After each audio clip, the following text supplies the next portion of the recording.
Okay, look, all I know is that this guy, he was super friendly, and at some point we like had eye contact for 2 seconds. 2 seconds? That's nothing. That's just like being a polite gentleman. Like, look.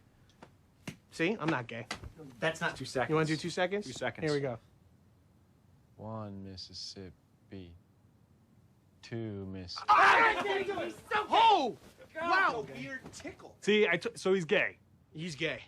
I think you're in luck. He's super gay, man. Hey guys, it's Bob West. Today I'm going to touch on a few things that you guys have either commented about or emailed me about asking that I look at. Just beats I missed or you guys asked I look at again. It's in no particular order, just the order I scribbled it down in my notebook. As always, these are only my opinions, and they come heavily shaded with my background as a bisexual man. I am a little worried going into this. A lot of the things I've been asked to mention I sort of glossed over because I don't believe they hold meaning, and I don't want to be a super negative person towards the things you guys have strong opinions about. I love you guys, and your opinions are the ones that should matter the most to you. But I'll give it a go, so here we go. The first thing I want to open up on is just a little on the conspiracy of gayness. There's a lot of talk of different writers or showrunners trying to sneak little gay tidbits into the show to stick it to the evil network who wouldn't let them gay it up. Maybe sometimes it is the case, but it's entirely unverifiable. Writing decisions are made by a showrunner and a team of executive producers. There's a lot of oversight. Different writers push how far they think a character might go with certain things, and directors might nudge things in a certain direction, but in a film set with that many people and layers of oversight, for a decision to be made to sneak in a gay thing to work, it'd have to be a conspiracy of like layers and layers of people to make it to screen. I still think a lot of early gay nudges were coincidence, and eventually they started to lean on it a bit harder. I've also heard from several people that Dean is based off of a bisexual book character, and after a lengthy internet search, I've found exactly no evidence to back that up, just a lot of people repeating it to each other, so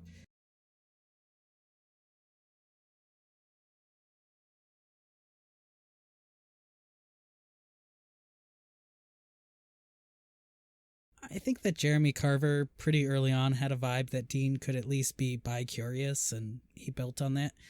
But I wouldn't say if that was a conspiracy or happening in secret to spite the network. There are just too many people who would have to be in on that. Next thing on my list, someone wanted me to address the scene where Dean gives back the coat to Cass.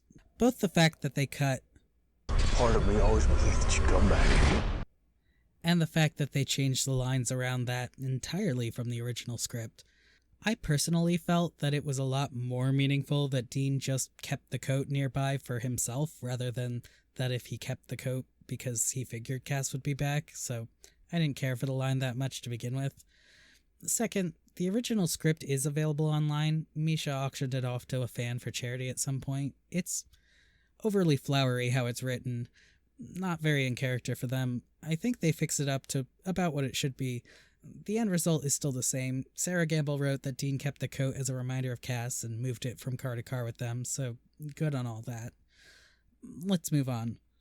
Why is Dean just looking at Cass's mouth instead of in his eyes? For those of you who don't know any straight no homo bros in your life, the gayest thing you can do is lock eyes with a man.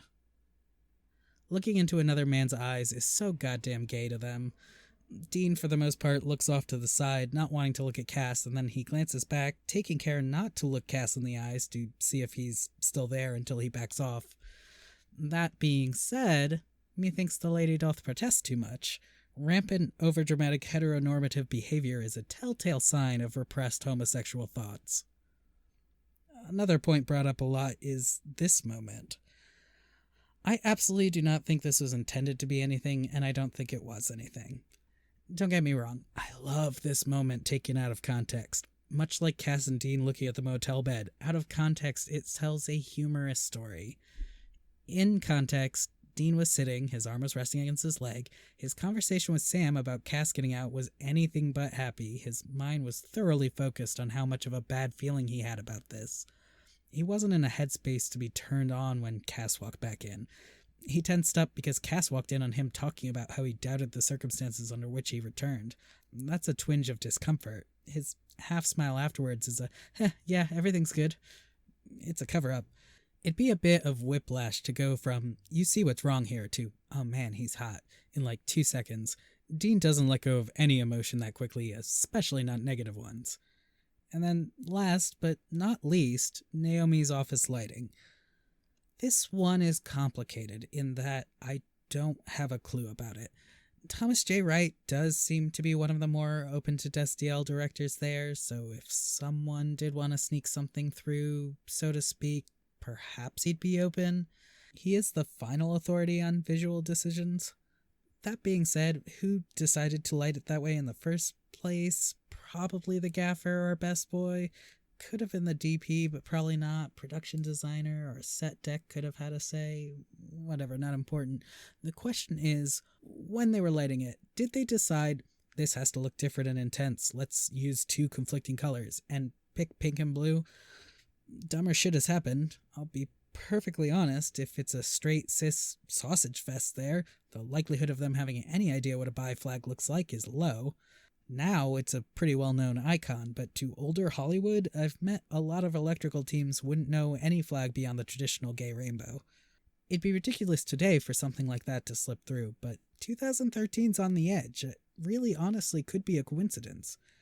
If it wasn't a rectangle, if they were at an angle, would the colors of the lights themselves mean bi, or does it just happen to look like a flag because of the shape? Then there's the fact that a bisexual flag is 3 distinct colors, not a gradient. It's also already lit that way before Cass even walks into the room, and after he leaves, so what does that mean? I don't have an answer to these questions, so as much as I'd like to read into it, because it fits so well, it really could go either way. It has as much of a chance being accidental as being intentional. Now, that being said, if you do want to read into it and take it as intentional, then yeah, that's an upside-down bisexual flag, and a pride flag is only hung upside down to signal that the person is in distress or under attack, so if it's put there on purpose, it's aptly done. I just honestly don't know if that's what was intended, because that is a pretty clear message if it's done intentionally, but there isn't any strong follow-up. And who knows? But that's about it. I'll be doing another one of these right before I post the 16th video, or my final thoughts. I hope this didn't come across super negative. I love hearing other people's opinions. There are just some of these that I don't agree with. And I always love hearing about stuff I missed. I'm reading all sorts of scripts that various cast members have auctioned off at one point or another, and thanks to you guys, I'm now forever going to be bitter that they didn't record the original scripted lines in the end, but it'll live in my soul, so thank you for that. Anyways, I'll see you guys in a couple of days with part 9, and keep these requests coming.